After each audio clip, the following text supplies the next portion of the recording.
Bom dia, boa tarde, boa noite, pessoal, tudo bem? Hoje vamos para o dia 123, Jó de 1 a 4. Bora lá?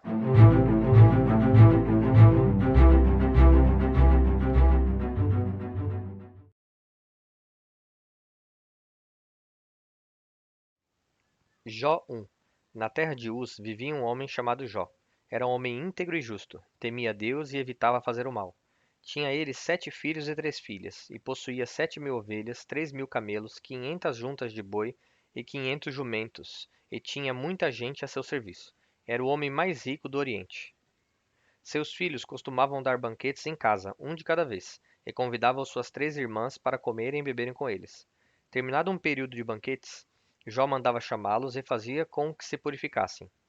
De madrugada ele oferecia um holocausto em favor de cada um deles, pois pensava: talvez os meus filhos tenham, lá no íntimo, pecado e amaldiçoado a Deus. Essa era a prática constante de Jó. Certo dia, os anjos vieram apresentar-se ao Senhor, e Satanás também veio com eles. O Senhor disse a Satanás: De onde você veio? Satanás respondeu ao Senhor: De perambular pela terra e andar por ela. Disse então o Senhor a Satanás: Reparou em meu servo Jó? Não há ninguém na terra como ele, irrepreensível, íntegro, homem que teme a Deus e evita o mal. Será que Jó não tem razões para temer a Deus? Respondeu Satanás. Acaso não puseste uma cerca em volta dele, da família dele e de tudo o que ele possui? Tu mesmo tens abençoado tudo o que ele faz, de modo que os seus rebanhos estão espalhados por toda a terra. Mas estende a tua mão e fere tudo o que ele tem, e com certeza ele te amaldiçoará na tua face. O Senhor disse a Satanás: Pois bem, tudo o que ele possui está nas suas mãos. Apenas não toque nele. Então Satanás saiu da presença do Senhor. Certo dia, quando os filhos e as filhas de Jó estavam num banquete, comendo e bebendo vinho na casa do irmão mais velho, um mensageiro veio dizer a Jó: Os bois estavam arando e os jumentos estavam pastando por perto, quando os sabeus os atacaram e os levaram embora. Mataram a espada os empregados, e eu fui o único que escapou para lhe contar. Enquanto ele ainda estava falando, chegou outro mensageiro e disse: Fogo de Deus caiu do céu e queimou totalmente as ovelhas e os empregados, e eu fui o único que escapou para contar a você. Enquanto ele ainda estava falando, chegou outro mensageiro e disse: Vieram caldeus em 3 bandos, atacaram os camelos e os levaram embora. Mataram a espada os empregados, e eu fui o único que escapou para contar a você. Enquanto ele ainda estava falando, chegou ainda outro mensageiro e disse: Seus filhos e suas filhas estavam num banquete, comendo e bebendo vinho na casa do irmão mais velho, quando, de repente, um vento muito forte veio do deserto e atingiu os 4 cantos da casa, que desabou. Eles morreram, e eu fui o único que escapou para contar a você. Ao ouvir isso, Jó levantou-se, rasgou o manto e rapou a cabeça. Então prostrou-se com o rosto em terra, em adoração, e disse: Saí nu do ventre da minha mãe, e nu partirei. O Senhor o deu, o Senhor o levou. Louvado seja o nome do Senhor. Em tudo isso, Jó não pecou e não culpou a Deus de coisa alguma. Jó 2. Num outro dia, os anjos vieram apresentar-se ao Senhor e Satanás também veio com eles para apresentar-se. O Senhor perguntou a Satanás: De onde você veio? Satanás respondeu ao Senhor: De perambular pela terra e andar por ela. Disse então o Senhor a Satanás: Reparou em meu servo Jó? Não há ninguém na terra como ele, irrepreensível, íntegro, homem que teme a Deus e evita o mal. Ele se mantém íntegro, apesar de você me haver instigado contra ele para arruiná-lo sem motivo. Pele por pele, respondeu Satanás. Um homem dará tudo o que tem por sua vida. Estende a tua mão e fere a sua carne e os seus ossos, e com certeza ele te amaldiçoará na tua face. O Senhor disse a Satanás: Pois bem, ele está nas suas mãos, apenas poupe a vida dele.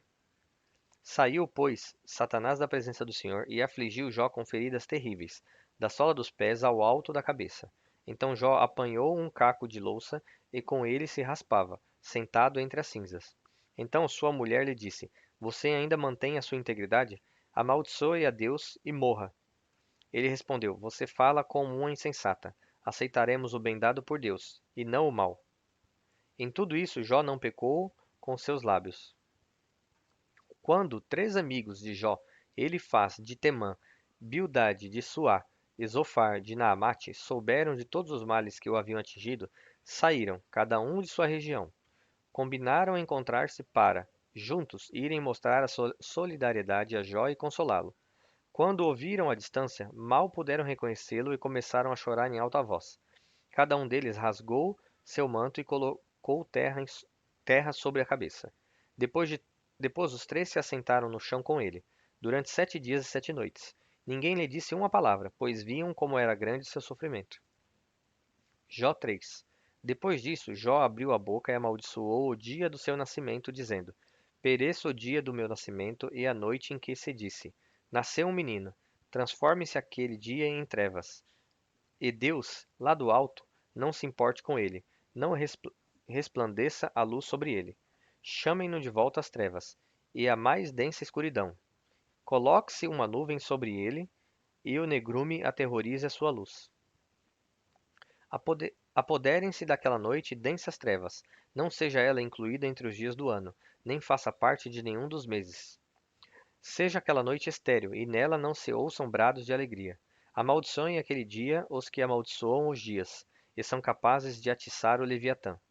Fiquem escuras as suas estrelas matutinas. Espere ele em vão pela luz do sol, e não veja os primeiros raios da alvorada. Pois não fechou as portas do ventre materno, para evitar que eu contemplasse males.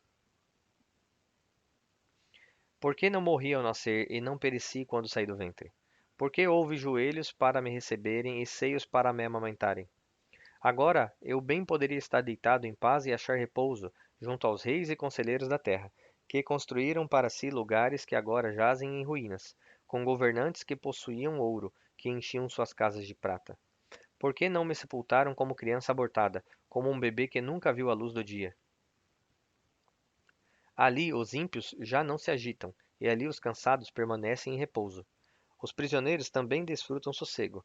Já não ouvem mais os gritos do feitor de escravos. Os simples e os poderosos ali estão, e o escravo está livre do seu senhor. Por que se dá luz aos infelizes, e vida aos de alma amargurada? Aos que anseiam pela morte e esta não vem, e a procuram mais do que a um tesouro oculto, aos que se enchem de alegria e exultam quando vão para a sepultura. Por que se dá vida àquele cujo caminho é oculto e a quem Deus fechou as saídas?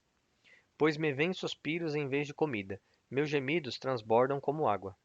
O que eu temia veio sobre mim, o que eu receava me aconteceu.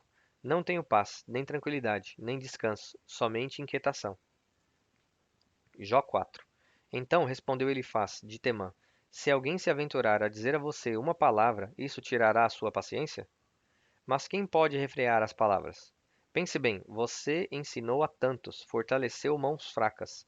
Suas palavras davam firmeza aos que tropeçavam. Você fortaleceu joelhos vacilantes. Mas agora que se vê em dificuldade, você desanima. Quando você é atingido, fica prostrado. Sua vida piedosa não inspira confiança a você? E o seu procedimento irrepreensível não dá a você esperança? Reflita agora: qual foi o inocente que chegou a perecer?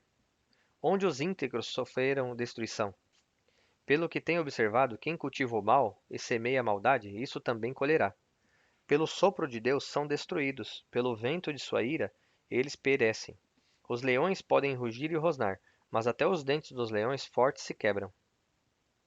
O leão morre por falta de presa, e os filhotes da leoa se dispersam. Disseram-me uma palavra em segredo, da qual os meus ouvidos captaram um murmúrio.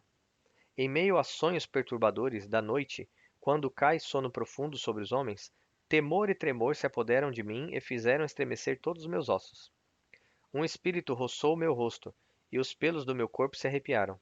Ele parou, mas não pude identificá-lo. Um vulto se pôs diante dos meus olhos. Eu ouvi uma voz suave que dizia: Poderá algum mortal ser mais justo que Deus? Poderá algum homem ser mais puro que o seu Criador? Se Deus não confia em seus servos e vê erro em seus anjos e os acusa, quanto mais nos que moram em casas de barro, cujos alicerces estão no pó, são mais facilmente esmagadas que uma traça. Entre o alvorecer e o crepúsculo são despedaçados, perecem para sempre, sem ao menos serem notados. Não é certo que as cordas de suas tendas são arrancadas e eles morrem sem sabedoria? Bom, pessoal, chegamos ao fim de mais um dia. Espero vocês aqui amanhã novamente e que Deus os abençoe.